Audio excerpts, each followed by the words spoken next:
साथियों, किसान आंदोलन दूसरे माह में प्रवेश कर चुका है। ये तिथि मैं उस तिथि से ले रहा हूं जब से किसानों ने दिल्ली की सरहद पर आंदोलन करना प्रारंभ किया, सरकार द्वारा, केंद्रीय सरकार द्वारा पास की गए 3 कृषि कानूनों के विरोध में। लेकिन जहां तक परिणाम का प्रश्न है, तो इसमें कोई संदेह नहीं कि किसानों के आंदोलन को पूरे देश से व्यापक समर्थन मिल रहा है। उनके समर्थन का आधार बढ़ा है। पूरे देश में जगह जगह उनके समर्थन में आंदोलन हो रहे हैं। लेकिन जहां तक सरकार का प्रश्न है, तो सरकार की ओर से कोई भी सकारात्मक कदम किसानों के साथ बातचीत करके उनको संतुष्ट करने के लिए नहीं उठाया गया है। किसानों के साथ बातचीत तो सरकार ने कई बार की है, लेकिन बार बार सरकार उसी बात पर अड़ी रही कि उसके द्वारा बनाए हुए कानून किसानों के हित में है, और जो किसान हैं वह सरकार के कानूनों के संबंध में कुछ भ्रम में है। उन भ्रम को दूर करने का बार बार वो प्रयास करते रहे हैं। और यही नहीं, पिछले दिनों जिस प्रकार से सरकार ने अपने सारे मंत्रियों, यहाँ तक कि कृषि मंत्री, गृह मंत्री, रक्षा मंत्री और खुद प्रधानमंत्री मोदी ने पूरे देश में ये संदेश देने का प्रयास किया। मंत्रियों ने किसान सभाओं के द्वारा संदेश देने का प्रयास किया, और प्रधानमंत्री मोदी ने मन की बात जैसे कार्यक्रमों के द्वारा रेडियो और टेलीविजन के माध्यम से ये संदेश देने का प्रयास किया, लोगों को कन्विंस करने का प्रयास किया कि किसानों के लिए जो 3 कृषि कानून बनाए हैं वो सरकार ने किसानों के हित में बनाए हैं। और ये जो सरहद पर दिल्ली की सीमा पर किसान आंदोलन कर रहे हैं, वो किसान नहीं बल्कि कुछ हरियाणा और पंजाब के कुछ किसान हैं, पूरे देश के किसान नहीं। और दूसरी बात, एक और जनता को के दिलो दिमाग में डालने की प्रयास किया गया कि ये किसान जो हैं वो भ्रमित किए गए हैं विपक्ष के द्वारा, वामपंथी पार्टियों के द्वारा। और यहीं पर मामला नहीं रुकता है। सरकार के मंत्रियों द्वारा किसानों को जो आंदोलन कर रहे हैं उनको खालिस्तानी बोला गया, देशद्रोही बोला गया, इमरान खान का समर्थक बोला गया। यहाँ तक कि एक मंत्री ने तो उनको दलाल भी कहा। उनको कहा कि ये लोग मुफ्तखोर हैं जो कि फ्री की रजाई और मुफ्त का खाना खाने के लालच में वहाँ सरहद पर पड़े हुए हैं। इतनी भीषण ठंड में यदि सरकार के नुमाइंदे, सरकार में बैठे हुए मंत्री इस प्रकार की बात करते हैं, तो हमें समझना चाहिए कि सरकार कितनी संवेदनहीन हो चुकी है हमारे किसान भाइयों के लिए, जो कि इतनी ठंड में, भीषण ठंड में, जहाँ की 3 डिग्री तक टेम्परेचर जा चुका है वहाँ, और वो इस भीषण ठंड में अपने अधिकारों के लिए संघर्ष कर रहे हैं, लेकिन उनको दलाल कहा जाता है, खालिस्तानी कहा जाता है। तो इससे शर्मनाक स्थिति इस भारतीय लोकतंत्र के लिए नहीं हो सकती। अब यहां पर प्रश्न उठता है कि क्या किसान भ्रमित हैं? जैसा कि मोदी जी ने कहा अपने कार्यक्रम में कि भ्रमित किया जा रहा है किसानों को, उनको बहलाया जा रहा है, उनको कंफ्यूज किया जा रहा है। और पूछते हैं कि लोगों से, बताइए कि क्या कहीं कोई मंडी समाप्त हुई?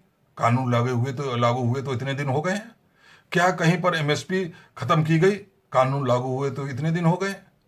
तो ये इस तरह की बात आखिर प्रधानमंत्री क्यों कर रहे हैं? क्या किसी किसान संगठन ने ये कहा कि इन कृषि कानूनों के द्वारा सरकारी मंडियों को समाप्त कर दिया गया है? या क्या किसी कृषि संगठन ने ये कहा, किसान संगठन ने ये कहा कि इन कानूनों के द्वारा एमएसपी को समाप्त कर दिया गया है? बार बार किसान संगठन कह रहे हैं, और किसान संगठनों के समर्थन में जो बुद्धिजीवी लोग खुलकर आए हैं वो कह रहे हैं। कोई ये नहीं कह रहा कि मंडियों को समाप्त कर दिया गया, कोई ये नहीं कह रहा कि एमएसपी को समाप्त कर दिया गया। वो ये कह रहे हैं कि इन कानूनों के द्वारा जो मंडी है, सरकारी मंडी है, वो समाप्त हो जाएंगी। जब सरकारी मंडी के समानांतर पूंजीपतियों की प्राइवेट मंडियां उन्हीं जगहों पर होंगी, तो जिस प्रकार से बीएसएनएल को समाप्त करने की सरकार ने कोशिश नहीं करी थी, लेकिन जब प्राइवेट ऑपरेटर आए, जियो, आइडिया जैसे लोग आए, एयरटेल जैसे लोग आए, तो उन कंपनियों ने बीएसएनएल को एक तरीके से समाप्त कर दिया, या कहिए कि उनको कामा की स्थिति में पहुंचा दिया। वही हाल आप एयर इंडिया का लीजिए, इंडियन एयरलाइंस का लीजिए। क्या सरकार ने इंडियन एयरलाइंस एयर इंडिया को समाप्त किया? लेकिन प्राइवेट एयरलाइंस आने के बाद आप सब जानते हैं कि एयर इंडिया का क्या हाल है। आज एयर इंडिया को बेचने की तैयारी की जा रही है, इतना घाटा है। वही किसान, उसी संदर्भ में किसान इन जो प्राइवेट मंडियों की छूट दी गई है उसके संदर्भ में कह रहे हैं कि यदि प्राइवेट मंडियां आई तो सरकारी मंडियां खत्म हो जाएंगी, और जब सरकारी मंडियां धीमे धीमे खत्म हो जाएंगी या इतनी कमजोर हो जाएंगी कि वहां पे कोई सुविधा ही नहीं होगी, वहां कोई उनका अनाज खरीदने वाला नहीं होगा, तब उनको पूंजीपतियों के मन चाहे दाम पर अपना अनाज, अपना उत्पादन बेचना पड़ेगा। तो इसमें भ्रम की बात कहां है? जहां तक एमएसपी का सवाल है, तो वो भी किसान संगठन ये नहीं कह रहे कि इन कृषि कानूनों ने एमएसपी को समाप्त कर दिया है। वो तो ये कह रहे हैं कि प्राइवेट मंडियों पर एमएसपी लागू नहीं होगी। तो प्राइवेट मंडी जब सरकारी मंडी धीमे धीमे कमजोर हो जाएंगी, जैसे कि बीएसएनएल कमजोर हो गई प्राइवेट टेलीकॉम ऑपरेटर के सामने, जिस प्रकार से प्राइवेट एयरलाइंस के सामने एयर इंडिया, इंडियन एयरलाइंस कमजोर हो गई, तो जब प्राइवेट मंडियों के सामने सरकारी मंडी खत्म हो जाएंगी या कमजोर हो जाएंगी, ना के बराबर हो जाएंगी, डेड सी हो जाएंगी, तब एमएसपी पर उनसे कोई उनका उत्पादन नहीं खरीदेगा, और एमएसपी ना के बराबर होते हुए भी उनके लिए किसी फायदे की नहीं होगी। उन्हें पूंजीपतियों को उनके मन चाहे दामों पर उन्हें अपना उत्पादन बेचना पड़ेगा। इतनी सीधी सी बात है, फिर भी प्रधानमंत्री मोदी बार बार कहते हैं कि ये कानून कहाँ मंडी समाप्त कर रहा है, कहाँ एमएसपी समाप्त कर रहा है। ऐसा लगता है कि वो पूरी दुनिया को बेवकूफ़ समझते हैं, किसानों को नहीं, बल्कि किसानों के समर्थन में जो पूरे विश्व के, अब ये आंदोलन खाली भारत में तक सीमित नहीं रहा, भारत के बाहर भी इसके समर्थन में लोग उतर रहे हैं। तो मोदी सरकार और मोदी जी प्रधानमंत्री खुद इन सारे बुद्धिजीवियों को, इन सारे पढ़े लिखों को मूर्ख समझती है, उनको गधा समझती है, और केवल अपने को ही बुद्धिमान समझती है। इसीलिए बार बार कहती है कि हम तो मंडी को समाप्त नहीं किए, इनको कंफ्यूज किया जा रहा है, भ्रमित किया जा रहा है कि हम मंडी समाप्त कर रहे हैं। तो ये बात तो ये रही कि मंडी समाप्त करने नहीं हो रही है इन कानूनों से, ना ही एमएसपी खत्म हो रही है, लेकिन एमएसपी और मंडी का वही हाल होगा जो कि इंडियन एयरलाइंस का और बीएसएनएल और एमटीएन जैसी टेलीकॉम सर्विसेज का हुआ। एमएसपी किसान जो लीगलाइज करने की मांग कर रहे हैं, उसको वो कह रहे हैं कि उसको आप कानूनी रूप दीजिए, कि चाहे कोई सरकारी संस्था खरीदे या चाहे प्राइवेट खरीदे, कोई भी पूंजीपति खरीदे, वो एमएसपी से नीचे किसानों से उनका उत्पादन नहीं खरीदेगा, और सरकार उस पर कानून बनाने को तैयार नहीं है। वो कहती है ये तार्किक नहीं है। क्यों तार्किक नहीं है? एमएसपी का मतलब होता है मिनिमम सपोर्ट प्राइस। जैसे कि मैक्सिमम रिटेल प्राइस एमआरपी होता है, विभिन्न कंज्यूमर प्रोडक्ट पे पड़ा रहता है कि कोई भी दुकानदार एमआरपी से ऊपर कोई वह सामान नहीं बेच सकता। उसी प्रकार से किसानों के लिए भी एमएसपी को एक मिनिमम सेलिंग प्राइस बनाना चाहिए, या मिनिमम परचेज प्राइस बनाना चाहिए, कि किसानों से इस दाम के नीचे कोई भी उनका उत्पादन नहीं खरीदेगा। उसी को एमएसपी कहा गया है। और एमएसपी जो जब बनता सरकार का उसका निर्धारण करती है, किसान तो निर्धारण नहीं करते हैं। जो उनका खेती में जो उनकी लागत होती है, विभिन्न तरीके की और जो उसमें समस्याएं आती हैं, उनका भी जो व्यय होता है, या तक कि जो भंडारण में जो उनका व्यय होता है, उन सब चीज़ों को लेकर सरकार एक मिनिमम प्राइस फिक्स करती है, जो कि उनकी कुल लागत का ज़्यादा 10 से 20% अधिक होता है। तो इसमें तो कोई कह नहीं सकता कि अगर किसान अपनी उपज के पर अगर 10 से 20% भी लाभ ना ले तो फिर उसका खेती करने से क्या फायदा।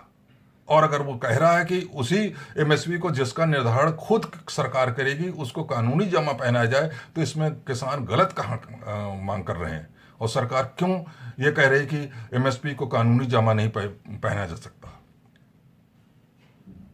इस बात पर हमें समझना होगा कि आखिर सरकार ऐसा क्यों कर रही है। तो जहां तक पहला प्रश्न है कि सरकार कह रही है किसानों को भ्रमित किया जा रहा है, वो मैंने बताया कि किसानों को भ्रमित नहीं किया जा रहा, बल्कि सरकार खुद किसानों को भ्रमित करना चाह रही है, बार बार उनके उठाए हुए वाजिब सवालों का उत्तर ना देकर। उनको इधर से उधर टहला रही है, बार बार उनको वार्ता के लिए बुलाती है, लेकिन बार बार अपने पावर पॉइंट प्रेजेंटेशन के द्वारा उनको बता दिए कि उनके बनाए हुए कानून उनके हित में है। लेकिन किसानों के हित में जो बनाए हुए कानून है वो किसानों की बिना मर्जी के, बिना उनसे चर्चा किए क्यों बनाए गए, इस बात के लिए सरकार कोई जवाब नहीं दे पाती। और किसान यही कहते हैं कि चूंकि आपने हमसे बिना चर्चा के हुए इन कानूनों को बनाया, तो इनको आप वापस ले लीजिए और हमारे साथ चर्चा करके हमारे हितों में फिर से कोई नया कानून बनाइए।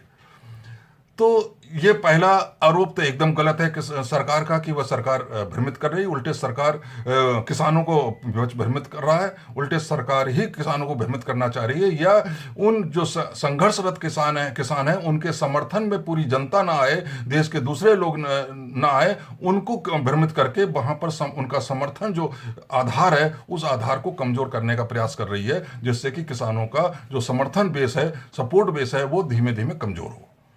दूसरी बात कि सरकार जो उनको बदनाम क्यों कर रही है।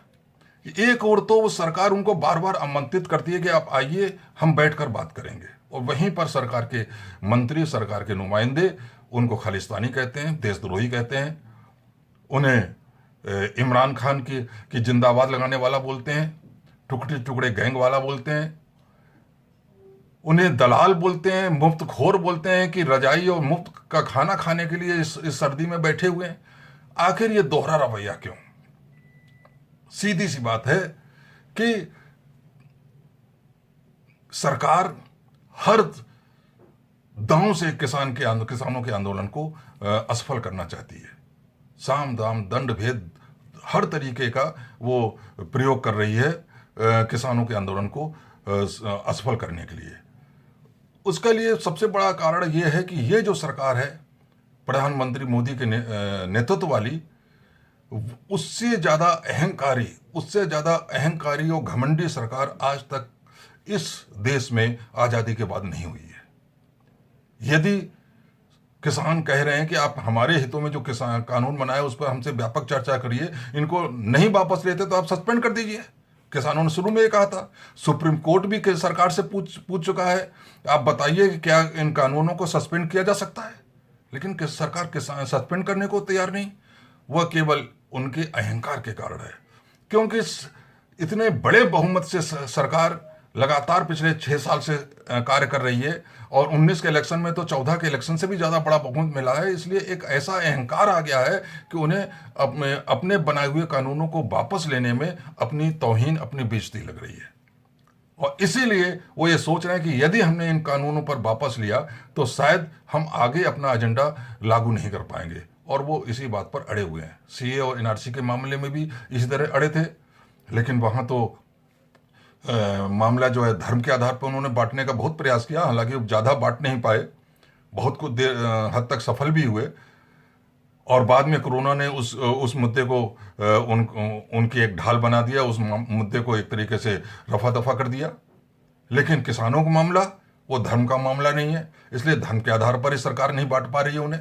और सभी धर्मों के इसलिए लोग उनके समर्थन में खड़े हैं, सभी जातियों के लोग, अमीर गरीब, सब उनके समर्थन में खड़ा है। जो भी जिसके अंदर भी किसान के प्रति दर्द है, किसान की भावनाओं को समझने का प्रयास करता है, तो चाहे वह कितना अमीर भी हो, वह भी आज के किसानों के समर्थन में खड़ा हुआ है, बिना इस बात की परवाह किए कि उसकी बात से सरकार को क्या संदेश जाएगा।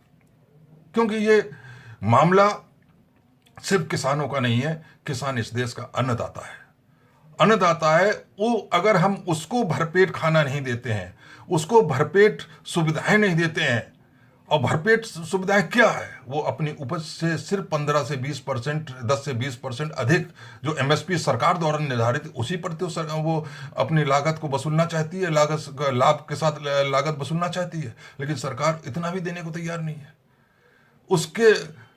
उसका मेन कारण तो अहंकार है उनका, जिसके वो सोचती है कि हम अगर इस एक बार पीछे हट गए, इन कानूनों पीछे हट गए, तो हम अपने बचे हुए जो दूसरे जो एजेंडा में जो दूसरे पॉइंट है उन पर जब हम कानून बनाएंगे तो हमें वहाँ पर हमें वो ताकत नहीं मिलेगी, हम और जनता और मुखर होकर हमारा विरोध करेगी। उसे समझ में आ जाएगा कि इस सरकार को झुकाया जा सकता है। लेकिन सबसे बड़ी बात वो है कि जो सरकार पीछे हटने को नहीं तैयार है, वो पूंजीपतियों का दबाव है।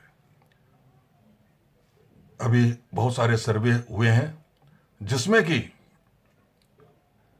ये बताया गया है, सरकारी आंकड़ों के द्वारा बताया गया है कि जो चुनाव से पहले ही जो पूंजीपतियों ने देश के कारपोरेट जगत ने जो चंदा दिया, चुनावी चंदा दिया, उसमें सबसे बड़ा चंदा भाजपा को मिला।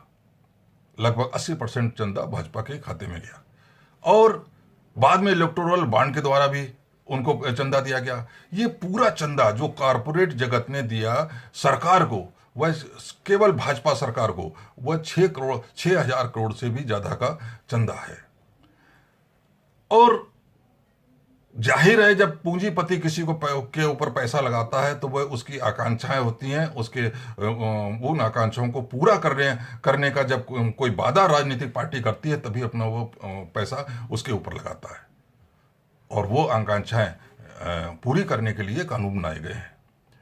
ये बात इस बात से भी साबित होती है कि जो तीसरा कानून है जिसमें एसेंशियल कमोडिटी से अनाज को बाहर किया गया और ये खुली छूट दी गई कि कितनी भी मात्रा में कोई पूंजीपति अगर अनाज का भंडारण करना चाहेगा तो वह कर सकता है, उसके खिलाफ कोई भी कार्रवाई नहीं करी जाएगी। जबकि पहले होता था कि एक निश्चित मात्रा से अगर ज्यादा कोई अनाज का भंडारण करता है तो उसके ऊपर कानूनी कार्रवाई होती थी, उसमें सजा हो जाती थी। लेकिन इस कानून के द्वारा तीसरा कानून है एसेंशियल कमोडिटी से संबंधित, उसमें उनको खुली छूट दी गई है।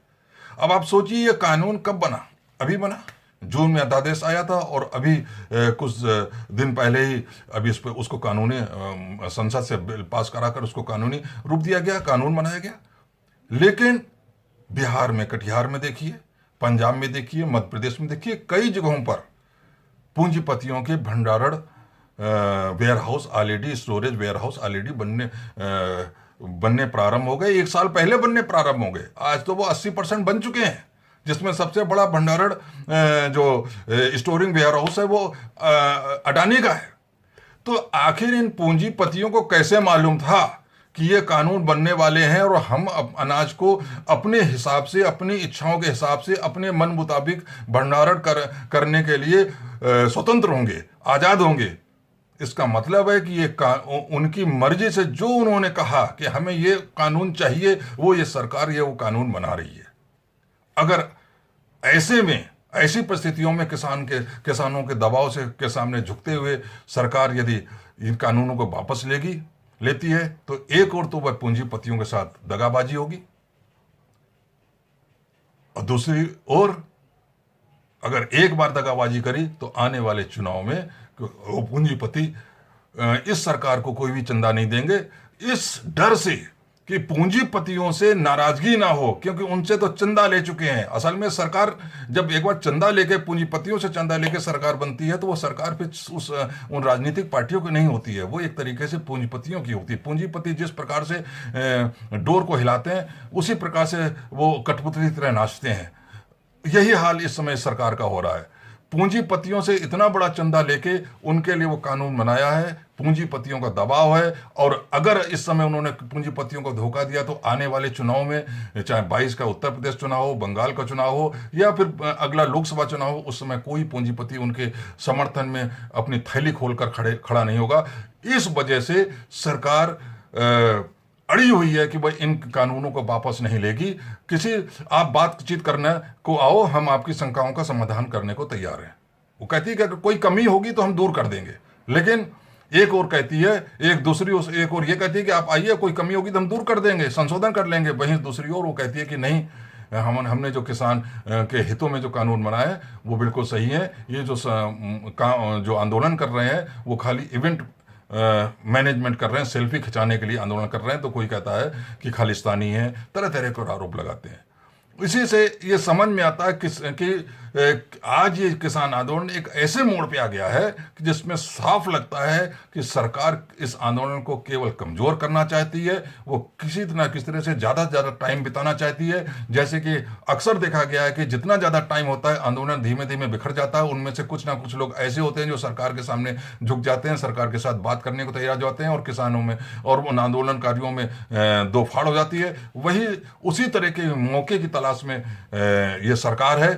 कारपोरेट जगत से पूंजीपतियों के दबाव में तो सरकार है ही, और उन्हीं से दबाव में वो आंदोलन को किसी तरीके से कमजोर करना चाहती है। इसलिए वो ज़्यादा लंबा समय तक इस आंदोलन को चलाए रखने के लिए समय दे रही है।